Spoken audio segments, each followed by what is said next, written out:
राहे जिंदगी। जिंदगी के नशेबो फराज में मोहब्बत के एहसास से ताज़ा दम होने के लिए प्रोग्राम सुनिए राहे जिंदगी। हवा के दोष पे आप सबकी समाअतों की नजर जोशुआ का सलाम। मैं उम्मीद करता हूं कि आप सभी खैर वाफियत से हैं, अपने अपने काम खूब अच्छे से सर अंजाम दे रहे हैं। मेरी दुआ है कि आप सदा खुश रहें, सदा सलामत रहें। खुदावंद ताला आपको हमेशा खुश रखे और आपके काम में बहुत बहुत बहुत तरक्की अता फरमाए, आमीन।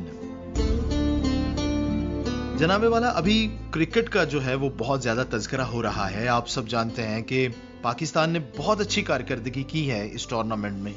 हम बहुत खुश हैं अपने खिलाड़ियों से। आसिफ अली ने बड़ी अच्छी बैटिंग की, तो मैं उसका इंटरव्यू सुन रहा था। कहता है कि हमारे पास एक मोटरसाइकिल हुआ करती थी जो मेरे भाई ने बेच दी, वो 5,000 की बिकी। तो कहता है आप खुद ही अंदाजा कर लीजिए कि जो 5,000 की मोटरसाइकिल बिकी है उसकी हालत क्या होगी। इसके बाद वो कहता है कि जब पहली मर्तबा मुझे क्रिकेट बोर्ड की जानिब से पैसे मिले थे, वो 55,000 रुपए का चेक था और मुझे समझ नहीं आ रही थी कि इतने पैसे मैं संभालूं कैसे, उस चेक को मैं किस तरह से संभाल कर रखूं, क्योंकि इतने पैसे मैंने कभी पहले देखे नहीं थे। हमने पढ़ा, हमने सुना भी, बहुत से बिजनेसमैनों को हमारे आसपास भी ऐसे होंगे जिन्होंने थोड़े से पैसे से अपना कारोबार शुरू किया और आज जनाब वो पुरआसाइश जिंदगी गुजार रहे हैं। इसी तरह से हमारे दूसरे स्टार हैं जिन्हें हम बहुत पसंद करते हैं सभी, शोएब अख्तर। आप सब जानते हैं कि पूरी दुनिया ने उनको माना और जाना। वो कहते हैं कि जब मैं रावलपिंडी से लाहौर आया था तब मेरी जेब में बहुत कम पैसे थे, तकरीबन 115 रुपए थे। तो इतने पैसे लेकर रावलपिंडी से लाहौर आए थे और शोएब अख्तर को कैसा अरूज मिला आप सब जानते हैं, और आज भी वो स्टार हैं हमारे लिए।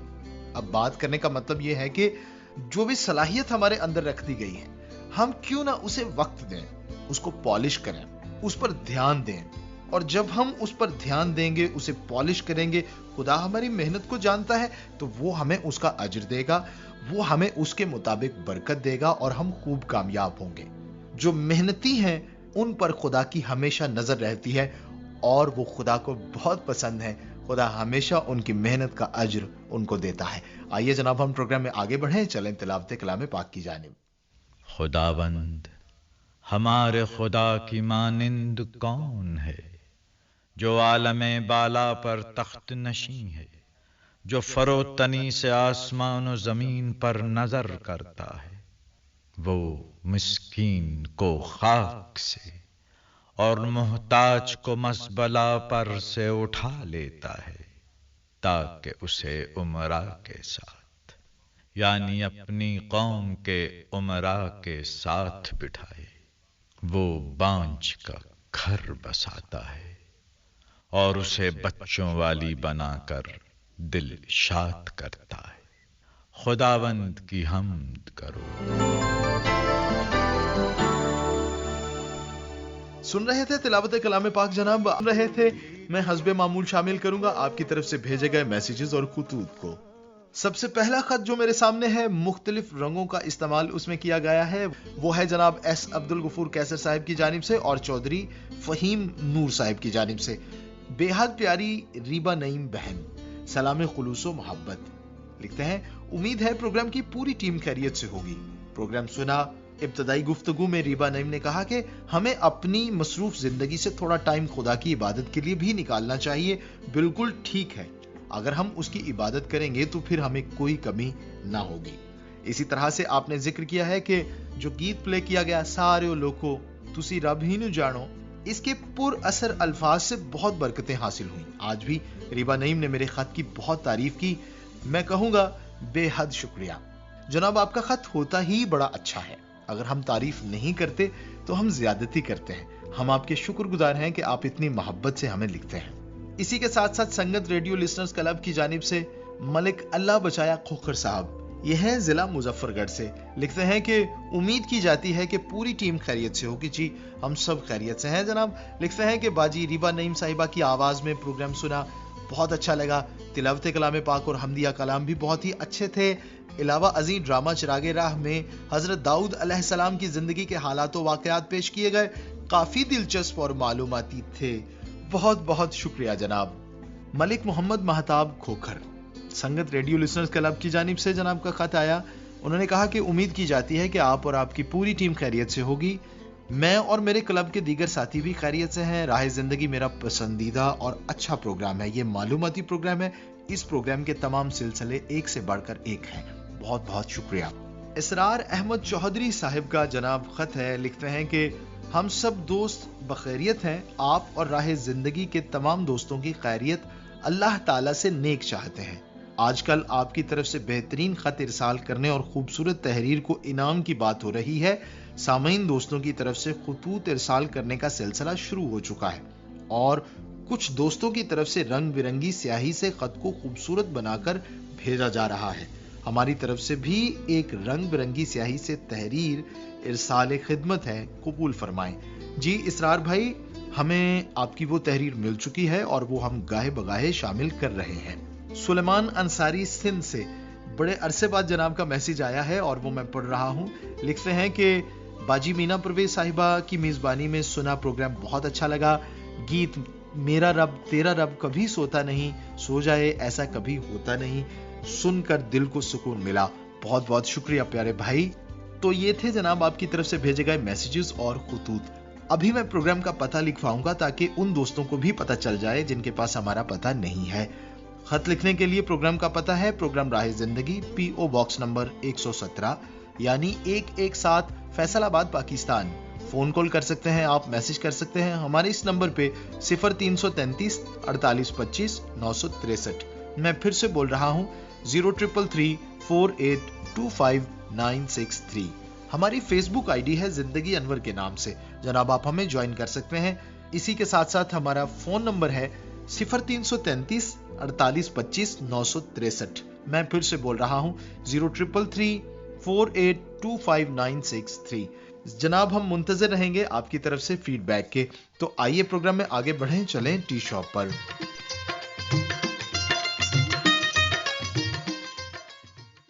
ओ भाई बड़ा इंतजार किया तुसी मेरा। लो मैं आ गया जे। किथे गए इस बार? अच्छा तू किधर गया सी? ओ यार जाना किथे से, अज ते बड़ा रफड़ पिया रहे मार साहब। क्यों की गल? ओ अपना महंगा नहीं सी क्रिस्टन। अच्छा आहो महंगा पैसे वाला सलूका ले गया तेरा।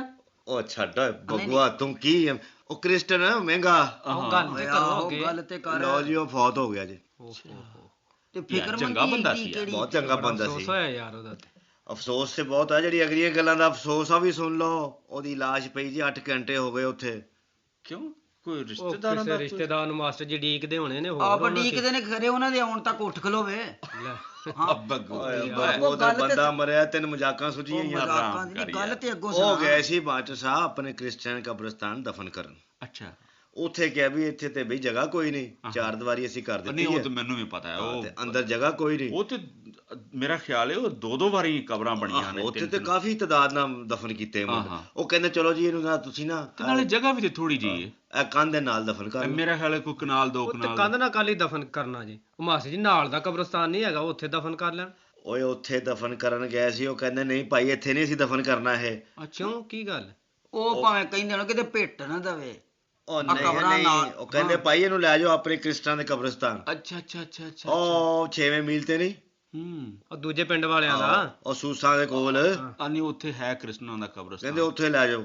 ਇਹ ਰੌਲਾ ਪਿਆ, ਉਹ ਵਿਚਾਰੇ ਕਹਿੰਦਾ ਸੀ ਕਿੱਥੇ ਜਾਈਏ, ਬੰਦਾ ਇੱਥੇ ਦਾ ਇਹਨੂੰ ਚੌਥੇ ਮਹੱਲੇ 'ਚ ਕਿੱਦਾਂ ਦਫਨ ਕਰੀਏ ਜਾ ਕੇ। ਯਾਰ ਇਹ ਤੇ ਜ਼ੁਲਮ ਹੈਗਾ। ਨਾਲੇ ਏਡੀ ਦੂਰ ਲੈ ਕੇ ਜਾਣਾ ਵੀ ਤੇ ਮਾਸਟਰ ਜੀ ਕੋਈ ਯਾਰ ਸੌਖਾ ਕੰਮ ਤੇ ਨਹੀਂ। ਸਾਰੀ ਉਮਰ ਉਹਨੇ ਇੱਥੇ ਗੁਜ਼ਾਰੀ ਏ ਹਾਂਜੀ, ਲੋਕਾਂ ਨਾਲ ਵਰਤਦਾ ਰਿਹਾ, ਲੋਕਾਂ ਦੀ ਖਿਦਮਤ ਵੀ ਕੀਤੀ ਉਹਨੇ ਯਾਰ ਹਾਂਜੀ। ਇਹ ਤੇ ਜ਼ੁਲਮ ਹੈਗਾ। ਉਹ ਬੜਾ ਰੌਲਾ ਪਾਇਆ ਉੱਥੇ ਪਿੰਡਾਂ ਨੂੰ, ਕਹਿੰਦੇ ਨਹੀਂ ਅਸੀਂ ਨਹੀਂ ਇੱਥੇ ਦਫਨ ਕਿਉਂ ਕਰਨਾ। ਆਖਰ ਕੀ ਵਜ੍ਹਾ ਕੀ? ਇਹ ਵਾਲੀ ਤੇ ਵੇਖ ਲਓ ਤੁਸੀਂ, ਆਪੇ ਹੀ ਗੱਲ ਹੋ ਗਈ ਨਾ ਤੇ ਬੰਦੇ ਗੱਲ ਕੀ ਵਜ੍ਹਾ ਕੀ ਆਂਦੇ ਨੇ, ਕੀ ਦੱਸਦੇ ਨੇ? ਕਹਿੰਦੇ ਨਹੀਂ ਭਾਈ ਇਹ ਕ੍ਰਿਸਟੀਅਨ ਦਾ ਕਬਰਸਤਾਨ ਨਹੀਂ ਹੈਗਾ ਇਹ, ਹਾਂ ਇਹਨੂੰ ਤੁਸੀਂ ਆਪਣੇ ਕਿਤੇ ਕਬਰਸਤਾਨ ਉਹ ਦਫਨ ਮਾਸਟਰ ਕਰੋ। ਸਿੱਧੀ ਜੀ ਗੱਲ ਆਂਦੇ ਨੇ ਵੀ ਸਾਡੀ ਕੌਮ ਦਾ ਬੰਦਾ ਨਹੀਂ ਹੈਗਾ ਤੇ ਜਿੱਥੇ ਮਰਜ਼ੀ ਉਹ ਵਿਚਾਰੇ ਉਹਦੇ ਜਿੰਨੇ ਵੀ ਘਰ ਦੇ ਨਾ ਲਾਸ਼ ਲੈ ਕੇ ਬੈਠੇ ਨੇ ਉੱਥੇ, ਉਹਨੂੰ ਮਸਲਾ ਪੈਦਾ ਹੋਇਆ ਕਿ ਇਹਨੂੰ ਦਫਨਾਈਏ ਤੇ ਕਿੱਥੇ ਦਫਨਾਈਏ। ਤੇ ਯਾਰ ਕੋਈ 4 ਬੰਦੇ ਸਿਆਣੇ ਰਲ ਕੇ ਮੈਂ ਤੇ ਕਹਿਣਾ ਵੀ ਸਾਨੂੰ ਤੁਸੀਂ ਕਈ ਵਾਰਾਂ ਕਹਿੰਦੇ ਤੇ ਹੈ ਵੀ ਬੇਵਕੂਫੀ ਨੇ, ਪਰ ਵੇਖੋ ਤੁਸੀਂ ਵੀ ਅਜੀਬ ਗੱਲ ਵੀ ਜਿਹੜਾ ਮਾਰੀ ਗਿਆ ਉਹਦੇ ਤੇ ਵੇਖੋ ਝਗੜਾ ਐਵੇਂ ਪਾ ਕੇ ਬੈਠੇ ਨੇ। ਉਹ ਬੱਖੂ ਯਾਰ ਵਾਕਈ ਵੈਸੇ ਕਦੀ ਕਦੀ ਤੂੰ ਸਿਆਣੀ ਗੱਲ ਕਰਨਾ। ਅਸ਼ਕੇ ਜਾਈਏ ਇਸ ਧਰਤੀ ਦੇ, ਇਸ ਮਿੱਟੀ ਦੇ ਜਿਹੜੀ ਆਪਣਾ ਸੀਨਾ ਖੋਲ ਕੇ ਕਰੋੜਪਤੀ ਨੂੰ ਵੀ ਆਪਣੇ ਅੰਦਰ ਲੈ ਲੈਂਦੀ ਏ, ਭੁੱਖੇ ਨੂੰ ਵੀ ਆਪਣੇ ਅੰਦਰ ਲੈ ਲੈਂਦੀ ਏ, ਹਾਂਜੀ, ਹਰ ਮਜ਼ਹਬ ਦੇ ਬੰਦੇ ਨੂੰ ਆਪਣੇ ਅੰਦਰ ਕਬੂਲ ਕਰ ਲੈਂਦੀ ਏ ਤੇ ਉਸ ਅਮਲ ਦੇ ਵਿੱਚੋਂ ਗੁਜ਼ਾਰ ਕੇ ਆਪਣੇ ਨਾਲ ਲਾ ਲੈਂਦੀ। ਵੇਖੋ ਗੱਲ ਹੋਈ ਨਾ ਬੱਚੇ ਜੀਣ ਤੁਹਾਡੇ। ਵਾਹ ਵਾਹ, ਬਿਲਕੁਲ ਸਹੀ ਕਿਹਾ। ਕਿਸੇ ਕਿਸਮ ਦਾ ਕੋਈ ਫਰਕ, ਕਿਸੇ ਕਿਸਮ ਦਾ ਕੋਈ ਇਮਤਿਆਜ਼ ਨਹੀਂ ਰਹਿੰਦਾ। ਆ ਮਰ ਕੇ ਸਾਰੇ ਇੱਕੋ ਹੀ ਹੋ ਜਾਂਦੇ ਨੇ, ਸਾਰੇ ਇੱਕ ਹੀ ਹੋ ਜਾਂਦੇ ਨੇ, ਹਾਂਜੀ। ਲੇਕਿਨ ਇਹ ਜਿਹੜੇ ਅਸੀਂ ਜ਼ਿੰਦਾ ਹਾਂ ਨਾ, ਇਹ ਜ਼ਹਿਰ ਜਿਹੜਾ ਨਾ ਇਹ ਸਾਡੇ ਅੰਦਰ ਹੈ, ਇਹ ਮੁਤਾਸਬ ਜਿਹੜਾ ਨਾ ਇਹ ਸਾਡੇ ਅੰਦਰ ਹੈ, ਔਰ ਅਸੀਂ ਜੀਂਦਿਆਂ ਨਾਲ ਤੇ ਕਰਨੇ ਹੀ ਕਰਨੇ ਆ, ਲੇਕਿਨ ਅਸੀਂ ਮੁਰਦਿਆਂ ਨੂੰ ਨਹੀਂ ਬਖਸ਼ਦੇ। ਯਾਨੀ ਇੰਨੇ ਵਧੇ ਆ ਕਿ ਗਾਂ ਹੁਣ ਮੁਰਦਿਆਂ ਨਾਲ ਵੀ ਕਰੀ ਜਾਂਦੇ। ਬਿਲਕੁਲ। ਵੇਖੋ ਜੀ, ਕੁਦਰਤ ਜਿਹੜੀ ਹੈ, ਇਹ ਜਿਹੜਾ ਇਹ ਅਮਲ ਹੈ, ਇਹ ਤੇ ਹਰ ਇੱਕ ਤੇ ਮੌਤ ਤੇ ਹਰ ਇੱਕ ਤੇ ਆਉਣੀ ਆ ਜੀ, ਭਾਵੇਂ ਕੋਈ ਵੀ ਹੋਵੇ ਨਾ ਜੀ, ਹਾਂਜੀ। ਜਿਹੜਾ ਦੁਨੀਆ ਤੇ ਆਇਆ ਉਹਨੂੰ ਮਰਨਾ ਫਿਰ ਤੇ ਹੈ ਅੱਗੇ ਹੀ। ਗੱਲ ਮੁੱਕ ਗਈ ਕਿ ਜ਼ਮੀਨ ਨੇ, ਇਸ ਧਰਤੀ ਨੇ, ਇਸ ਮਿੱਟੀ ਨੇ ਉਸ ਅਮਲ ਦੇ ਵਿੱਚੋਂ ਸਾਰਿਆਂ ਨੂੰ ਗੁਜ਼ਾਰਨਾ ਹੀ ਗੁਜ਼ਾਰਨਾ ਹੈ। ਉਹਨੇ ਇਸ ਬਦਨ ਨੂੰ ਖਾਣਾ ਹੀ ਖਾਣਾ ਹੈ, ਮਿੱਟੀ ਨੇ ਮਿੱਟੀ 'ਚ ਰਲਣਾ ਹੀ ਰਲਣਾ ਹੈ, ਹਾਂਜੀ। ਲੇਕਿਨ ਜ਼ਿੰਦਾ ਜਿਹੜੇ ਨੇ ਉਹ ਫਿਰ ਵੀ ਤਾਸਬ ਤੇ ਨਫ਼ਰਤਾਂ ਮੁਰਦਿਆਂ ਨਾਲ ਵੀ ਕਰਨ ਤੇ ਯਾਰ ਇਹ ਗੱਲ ਕਿਸੇ ਵੀ ਸੂਰਤ 'ਚ ਵਾਰਾ ਨਹੀਂ ਖਾਂਦੀ। ਇਸ ਤਰ੍ਹਾਂ ਹੋਣਾ ਨਹੀਂ ਚਾਹੀਦਾ ਮਾਸਟਰ ਜੀ। ਇਹ ਤੇ ਚਲੋ ਗੱਲ ਬੜੀ ਸਿਆਣੀ, ਇਹਦੇ ਨਾਲ ਦੀ ਤੇ ਗੱਲ ਕੋਈ ਵੀ ਨਹੀਂ ਜਿਹੜੀ ਤੁਸੀਂ ਸਾਨੂੰ ਸਮਝਾਤੀ, ਪਰ ਹੁਣ ਜਿਹੜੀ ਲਾਸ਼ ਪਈ ਇਹ ਖਰਾਬ ਹੋਣ ਡਈ ਹੈ, ਖਰਾਬ ਹੋਵੇ ਜਾਂ ਕੋਈ ਵਿਚਾਰਾ ਕੋਈ, ਇਹਦੇ ਨਾਲ ਕੀ ਬਣਨਾ? ਵੇਖੋ ਜੀ, ਮੇਰੀ ਸੁਣੋ ਗੱਲ, ਯਾਨੀ ਕਿੱਡੇ ਸਿਆਣੇ ਹੋ ਤੁਸੀਂ, ਤੇ ਇਹ ਤੇ ਇੱਥੋਂ ਦੇ ਜਿਹੜੇ ਬੰਦੇ ਨੇ ਨਾ, ਉਹਨਾਂ ਨੂੰ ਸੋਚਣਾ ਚਾਹੀਦਾ ਹੈ ਕਿ ਯਾਰ ਆਖਿਰ ਸਾਰੀ ਉਮਰ ਇੱਥੇ ਰਿਹਾ ਹੈ, ਅਸੀਂ ਇਕੱਠੇ ਰਹੇ ਹਾਂ, ਹਾਂਜੀ, ਤੇ ਹੁਣ ਜਦੋਂ ਮਰ ਗਿਆ ਤੇ ਬਜਾਏ ਇਸ ਦੇ ਕਿ ਮੁਰਦੇ ਦਾ ਇਹਤਰਾਮ ਜ਼ਿਆਦਾ ਕੀਤਾ ਜਾਵੇ, ਹਾਂਜੀ, ਤੇ ਉਹਨੂੰ ਇੱਜ਼ਤ ਤੇ ਇਹਤਰਾਮ ਦੇ ਨਾਲ ਉਹਨੂੰ ਜ਼ਮੀਨ ਦੇ ਹਵਾਲੇ ਕਰ ਦਿੱਤਾ ਜਾਵੇ ਤੇ ਉਹਨੂੰ ਜ਼ਲੀਲੋ ਖਾਰ ਕੀਤਾ ਜਾ ਰਿਹਾ। ਉਹਦੀ ਰੂਹ ਕੀ ਕਹਿੰਦੀ ਹੋਏਗੀ? ਤੜਪਦੀ ਹੋਣੀ। ਉਹਨੇ ਜੀ, ਉਹਦੀ ਰੂਹ ਨੇ ਕੀ ਕਹਿਣਾ ਹੈ, ਖੁਦਾ ਦੀ ਜ਼ਾਤ ਕੀ ਕਹਿੰਦੀ ਹੋਏਗੀ, ਇਹਨੂੰ ਨਹੀਂ ਕੋਈ ਵੇਖਦਾ। ਇਸ ਬੰਦੇ ਨੇ ਕਿੰਨੀ ਖਿਦਮਤ ਕੀਤੀ ਸਾਰੇ ਲੋਕਾਂ ਦੀ ਇੱਥੇ, ਤੇ ਉਹਦਾ ਜਾ ਹਾਲ ਹੋ ਰਿਹਾ। ਹਾਂਜੀ, ਖੁਦਾ ਦੀ ਜ਼ਾਤ ਕੀ ਕਹਿੰਦੀ ਹੋਏਗੀ, ਇਹ ਨਹੀਂ ਕੋਈ ਸੋਚਦਾ, ਹਾਂਜੀ। ਹੁਣ ਸਵਾਲ ਇਹ ਪੈਦਾ ਹੁੰਦਾ ਹੈ ਕਿ ਕਿਆ ਖੁਦਾ ਕੋਈ ਪਾਰਟੀ ਬਾਜ਼ ਹੈ? ਨਾ, ਹਾਂਜੀ। ਹਰ ਇਨਸਾਨ ਉਹਦੀ ਤਖਲੀਕ ਹੈ, ਹਰ ਇਨਸਾਨ। ਦੇਖੋ ਜੀ, ਧੁੱਪ, ਸੂਰਜ, ਉਹ ਸਾਰਿਆਂ ਲਈ ਇੱਕੋ ਜਿਹੀ ਹੁੰਦੀ। ਇਸ ਤਰ੍ਹਾਂ ਕਰੀਏ, ਆਓ ਯਾਰ ਚੱਲੀਏ ਤੇ ਇਹਨਾਂ ਨੂੰ ਕੁਝ ਸਮਝਾਈਏ ਚੱਲ ਕੇ। ਚੱਲ ਯਾਰ ਬੱਬੂ, ਚੱਲ ਪੁੱਤ, ਇਸ ਤਰ੍ਹਾਂ ਨਾ ਕਰੋ, ਓਏ ਅਸੀਂ ਸਾਰੇ ਇਸੇ ਧਰਤੀ ਦੀ ਪੈਦਾਵਾਰ ਹਾਂ ਤੇ ਸਾਰਿਆਂ ਨੇ ਇੱਥੇ ਹੀ ਜਾਣਾ ਹੈ, ਤੇ ਨਾ ਇਸ ਤਰ੍ਹਾਂ ਕਰੀਏ ਇੱਕ ਦੂਜੇ ਨਾਲ। ਚਲੋ ਜੀ।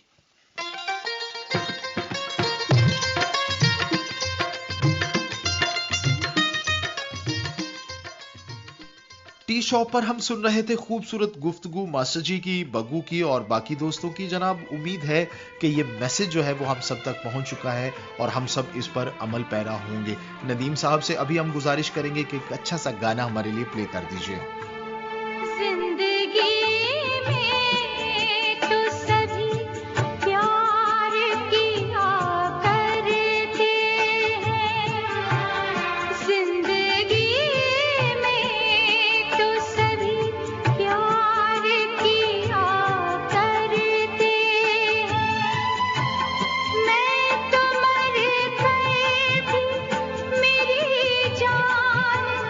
तुझे चाहूंगी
जनाब हम गाना सुन रहे थे और मैं याद कर रहा था कि कुछ ऐसे सिंगर्स भी हुए हैं कि जिन्हें बचपन में पता चला कि खुदा ने उन्हें आवाज के तोहफे से नवाजा है।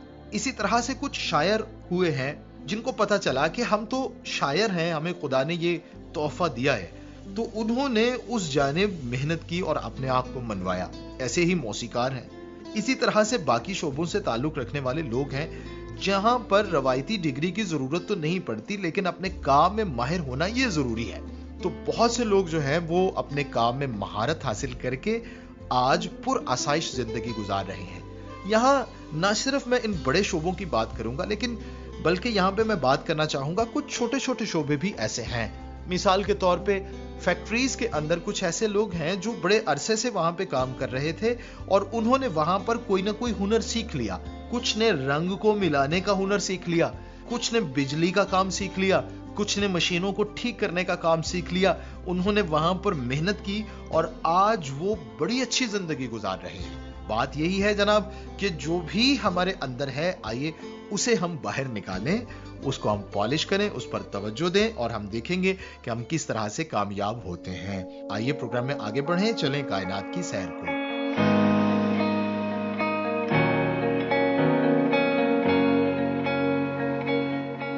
खालिक व मालिक कायनात की फयाजियां ना सिर्फ ज़ेरे ज़मीन अनगिनत हैं, बल्कि आसमान, चांद, सितारे उसके हुस्न का परतव हैं। बुलंदो बाला पहाड़, फलकबोस चोटियां और कहीं धरती के सीने पर बहने वाली नदियां, झरने, दरिया और समुंदर इंसान को विरताए हैरत में डाले हुए हैं। समुंदर और साहिल वसाइल से मालामाल है। कुदरत ने 1000 किलोमीटर के लगभग एक तवील साहिली पट्टी पाकिस्तान को भी अता की है। केटी बंदर से जीवनी तक फैली हुई ये तवील साहिली पट्टी अपनी मिसाल आप है। ये पट्टी अपने फितरी हुस्न और कदीम तारीखी तहजीबी विरसा की अमीन है। इसके साथ साथ ये साहिली इलाके अपनी एक अलग पहचान रखते हैं।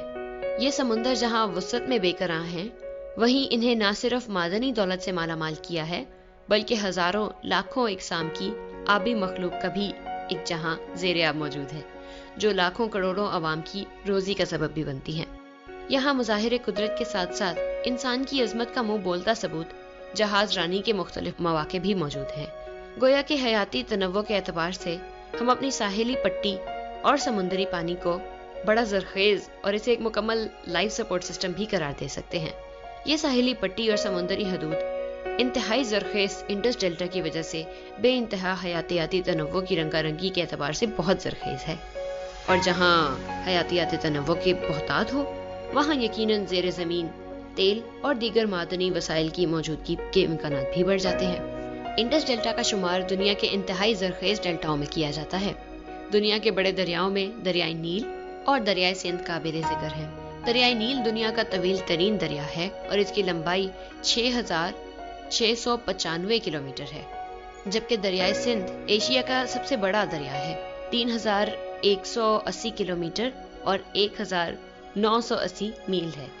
ये दरिया अपने बहाव के साथ साथ बड़ी मिकदार में रेत और मिट्टी भी लाते हैं, और इस पानी का अखराज जब बहीराए अरब में होता है तो दरियाई पानी के मूज और थपेड़ों से समुद्री रोएं साहिल से 500 किलोमीटर दूर तक असरअंदाज होती हैं, और दरिया का मीठा पानी समुद्र के नीलगों खारे पानी को कई किलोमीटर दूर तक सुरमई कर डालता है। समुद्र और दरिया की इस कशमकश के नतीजे में हजारों साल में दरियाई सिंध का डेल्टा वजूद में आया और इसे इंडस डेल्टा कहा जाने लगा। कुदरत तो देखिए कि कदीम नक्शों के मुताबिक हाथ की हथेली और उंगलियों की शक्ल वाले डेल्टा से 17 खारियां निकलती हैं। ये खारियां कराची से लेकर भारतीय सरहद रनकच तक फैली हुई हैं। दरियाई सिंध के पानी में रेत और मिट्टी की मिकदार दरियाई नील से 3 गुना ज्यादा है। अच्छे दिनों में डेल्टा सालाना अपने साथ 40 बिलियन टन मिट्टी बहा ले जाता है, और इसकी जरखेजी का एक सबब यहाँ के लाखों एकड़ रकबे पर मौजूद जंगलात भी हैं, जो मीठे पानी की कमी की बायस नापैद होते चले गए। 1998 में सैटेलाइट की मदद से किए गए मुशाहिदे के मुताबिक डेल्टा के जंगलात कम होकर सिर्फ 4 लाख एकड़ पर बाकी रह गए हैं। माहिरीन के मुताबिक 1999 में आने वाले समुद्री तूफान ने, जिसने दीगर साहिली शहरों में तबाही मचा दी थी, सिर्फ तीमर के जंगलात के बायस कराची तक नहीं पहुंच पाया। तीमर के साहिली जंगलात को मछलियों और झींगों की अफसाइश नस्ल की नर्सरी कहा जाता है। समुद्र के किनारे साहिलों पर उगे झाड़ झंकार नुमा दरख्त अगरचे नजर फरेब नहीं होते, लेकिन अपने काम के बायस ये दीगर दरख्तों से मुनफरिद हैसियत के हामिल हैं। अगर समुद्री हयात के मुतल्लिक वसाइल पर बात की जाए तो पाकिस्तान की फिश इंडस्ट्री 1.2 बिलियन डॉलर की है। उस अजीम उल मर्तबत ज़ात जो कहार है, गफार है, रज़ाक है की मोहब्बत और इंसान से प्यार का सबूत इंसान को रिस्क पहुंचाना है, तो क्या जंगल, क्या पहाड़, दरिया हो या समुंदर, इंसान के लिए हजारों सबब पैदा कर दिए। लाखों अफराद माहीगिरी से वाबस्ता है। पाकिस्तान में सालाना 6.5 लाख टन से ज्यादा मछली पकड़ी जाती है, जबकि सालाना 12 अरब रुपए की मछली और समुद्री खुराक अमेरिका, जापान, श्रीलंका, सिंगापुर, यूरोपीय यूनियन और खलीजी रियासतों को भेजी जाती है। पाकिस्तान की साहिली और आबी जखीरों में दुनिया के दीगर साहिलों और समुद्रों के मुकाबले में मछली और झींगों की पैदावार 10 गुना और बहीरा हिंद के मुकाबले में 4 गुना ज्यादा है।